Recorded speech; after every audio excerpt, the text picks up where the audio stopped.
حضرت محمد صلی اللہ علیہ وسلم کی والدہ بی بی آمنہ رضی اللہ تعالیٰ عنہا روایت کرتی ہیں کہ 12 ربیع الاول کو صبح صادق کا وقت تھا اور میں اکیلی تھی۔ اتنے میں ایک دہشت ناک آواز آسمان سے آئی اور میں ڈر گئی۔ تبھی ایک پرندہ میرے پاس آیا اور مجھے شیرینی دی جو کہ میں نے کھا لی۔ اس کے بعد میں نے اپنے جسم سے ایک نور نکل کر آسمان پر جاتا دیکھا۔ پھر کئی عورتیں دیکھیں جو بہت خوبصورت تھیں اور میرے پاس آئیں اور مجھے تسلی دے کر کہا کہ ہم بی بی مریم اور فرعون کی بیوی آسیہ ہیں جو کہ اللہ کے حکم سے جنت کی حوروں کے ساتھ آپ کے پاس آئی ہیں۔ تبھی میں نے دیکھا کہ خوبصورت چونچوں والے پرندے میرے گھر پر سایہ کیے ہوئے ہیں اور تبھی محمد صلی اللہ علیہ وسلم کی ولادت ہوئی۔ پھر ایک نور میری گود سے اٹھا کر آپ کو لے گیا۔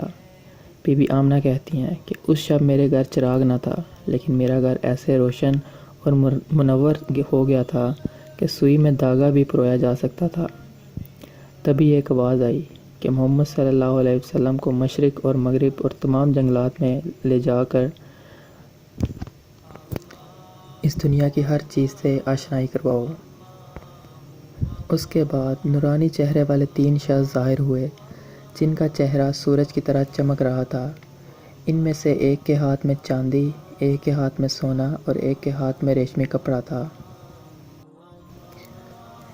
پھر انہوں نے محمد صلی اللہ علیہ وسلم کو اس نورانی چاندی اور سونے سے غسل دیا اور آپ صلی اللہ علیہ وسلم کے کندھوں کے درمیان مہر نبوت ظاہر کر دی اور اس ریشمی کپڑے میں لپیٹ کر میری گود میں دے دیا۔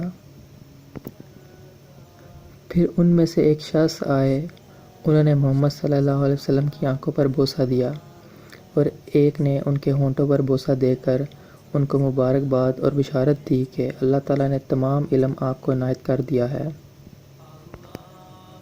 پھر اس کے بعد کئی نورانی شخص آئے اور میری گود سے محمد صلی اللہ علیہ وسلم کو اٹھا کر لے گئے۔